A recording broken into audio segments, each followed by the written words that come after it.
Hello everyone, let's pick up where we left off with exocytosis. As we know, this is the export of proteins from the cells or secretion of protein from the cell. Exocytosis is a form of active transport, which means that it requires energy. The Golgi apparatus tags a vesicle for exocytosis. The vesicle has a membrane of its own, which surrounds the materials, the proteins, for secretion. The vesicle travels through the cytoplasm to the plasma membrane, and the vesicle merges with the plasma membrane. It has signal protein carriers on it that indicate this to the plasma membrane. The membrane of the vesicle becomes part of the plasma membrane, and the proteins within the vesicles are secreted out of the cell. Conversely to exocytosis is endocytosis, which is a process when a cell surrounds and takes in material from the cell's outer environment. The material is surrounded and engulfed by the cell's plasma membrane. The plasma membrane uses a part of its membrane to create a vesicle. This vesicle then travels through the cell to its destination. Endocytosis is also a form of active transport which requires energy in the form of ATP, our good old friend adenosine triphosphate. Cell size. Cells come in a wide variety a wide variety of sizes. If we remember how we observed and measured and estimated the size of cells of yeast, we will recall that most cells are between 2 and 200 micrometers. They're very small, but a few are large as several centimeters in diameter. So some of you might ask, why don't cells get bigger than this? And the reasons are as follows. Diffusion, which is the transport of materials from high concentration to low concentration, one type of diffusion we've been talking about, specifically the diffusion of water, is osmosis. It takes a longer time with longer distances. So if cells were too big, let's say human-sized, it would take too long for materials to transport from one end of the cell to the other. The processes that happen within cells, like cellular respiration, need to happen quickly. The smaller the cells are, the more quickly and efficiently these processes can be carried out. DNA is another limiting factor. Bigger cells need more protein. Each nucleus, which contains the DNA of the cell, can only control and code protein for a finite amount of cytoplasm that is encompassed within the cell. Surface area to volume ratio. Volume increases more rapidly than surface area. If too big, there is not enough membrane surface area to allow nutrients to cross over and wastes to leave. So again, if cells are too big, it would take too long for the nutrients and wastes to cross through the cytoplasm to leave. So, egg osmosis lab. Over the next several days, we'll be conducting an egg osmosis lab. Bird and reptile eggs are the largest examples of single cells. They can be used to describe the activity of normal microscopic cells. We'll be using a chicken egg to replicate osmosis and diffusion of water through a selectively permeable membrane in this lab activity. Alright, now let's move into the cell cycle, which is mostly notes you should already have, as we've discussed mitosis, so we won't spend too much time exploring these notes. There may be some differences, as these are Coach Jackson's slides and not the ones I created for our previous mitosis screencast, but the method should be nearly identical. Highlight any differences you come across and make annotations as necessary. Cell reproduction. All cells come from pre-existing cells. Cells division is the process by which new cells are produced from one cell. Cell division results in two new cells that are identical to the original parent cell. Just before cell division, several short stringy structures appear in the nucleus. They vanish soon after division.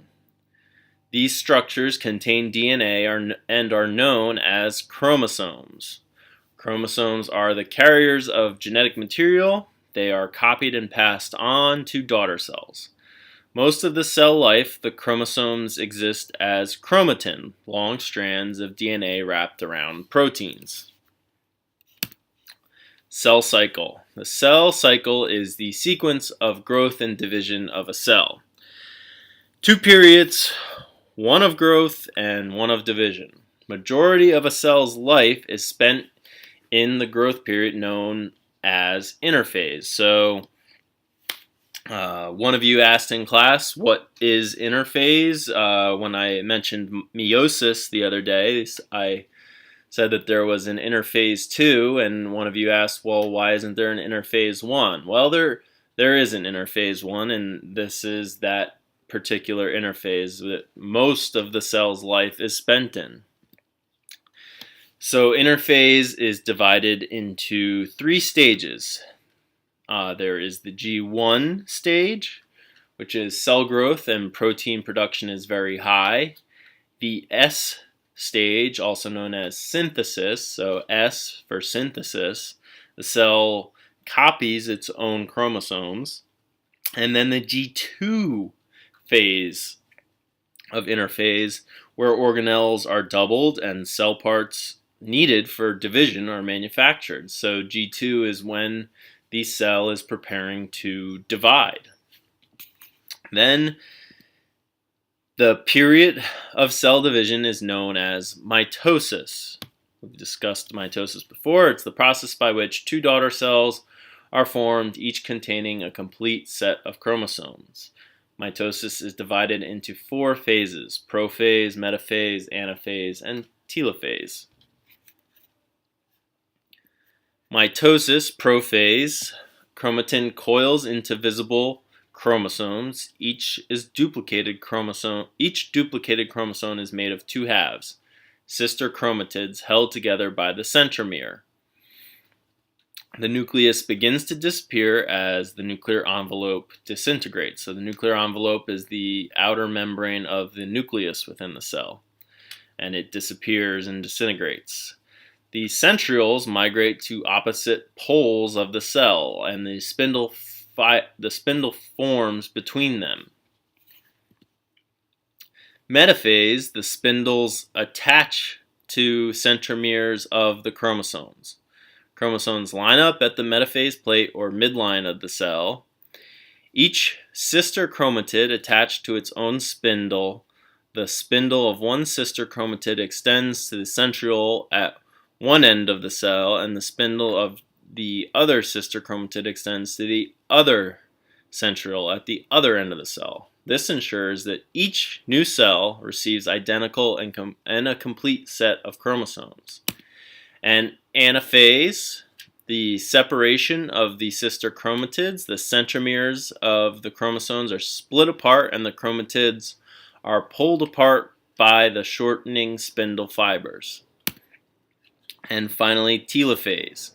Chromatids reach the opposite poles of the cell. Chromosomes begin to uncoil. They become less visible. Spindle fibers break down. Nuclear envelope forms around each set of chromosomes, and new plasma membrane begins to form to separate the new cells. And then cytokinesis, which is the cell cytoplasm dividing. In animal cells, plasma membrane pinches in along the equator of the cell, while in plant cells, a cell plate laid down along the equator of the cell, and new cell walls form on each side of this cell plate. And the results of mitosis are genetic continuity, identical chromosomes in new daughter cells. In multicellular organisms, this division of cells results in the formation of tissues. These tissues organize into organs, organ systems, organism, and so on. Enzymes control the cell cycle and ensure all stages go correctly. When this doesn't happen correctly, cancer occurs. Cancer is a mistake in the cell cycle that allows for uncontrolled cell growth. So we watched some videos to see cell division taking place. I'll post these videos when I post the screencast and associated link. So you can watch these videos at this point if you want to pause the screencast and watch those cell division videos. So, the cell cycle cell numbers. We have diploid cells, a cell with 2 of each kind of chromosome, and that is expressed as 2n. So if you see a 2n, think diploid. And diploid is, think diploid double, 2n. Haploid, a cell with 1 of each kind of chromosome, is n. So half of diploid is, half of 2 is 1. So 1n is haploid, half of diploid. So diploid double, haploid half. Chromosome number in humans in a haploid human cell is 23. And in a diploid human cell is 46. Homologous chromosomes are paired chromosomes with genes for the same traits arranged in the same order, 2 of the same kind. Meiosis, the purpose of meiosis is to create haploid cells, which are gametes. Gametes are sperm and egg cells that are used to reproduce sexually. Meiosis 1 is the interphase. The cell replicates its chromosomes. Prophase 1, each pair of homologous chromosomes come together to form a tetrad. Crossing over can occur in the tetrad phase. Metaphase 1, a centromere of each tetrad pulled to the equator, the metaphase plate. Anaphase 1, homologous chromosomes separate and move to opposite ends of the cell. And telophase 1, cytoplasm divides to form 2 new cells. So we've had our first cell division. And then meiosis 2, same steps as mitosis, prophase 2, spindle fibers attach to the chromosomes in each cell. Metaphase 2, sister chromatids are pulled to the equator and line up randomly. Anaphase 2, centromere of each chromosome splits and sister chromatids separate and move to opposite poles. And telophase 2, nuclei form spindles broken down and cytoplasm divides to form 4 haploid sex cells. Mistakes in meiosis. Non-disjunction, when homologous chromosomes fail to separate properly in meiosis. And this results in trisomy, which is an extra chromosome. So some individuals are born with an extra chromosome, and that can lead to mutations and variations in genetic expression.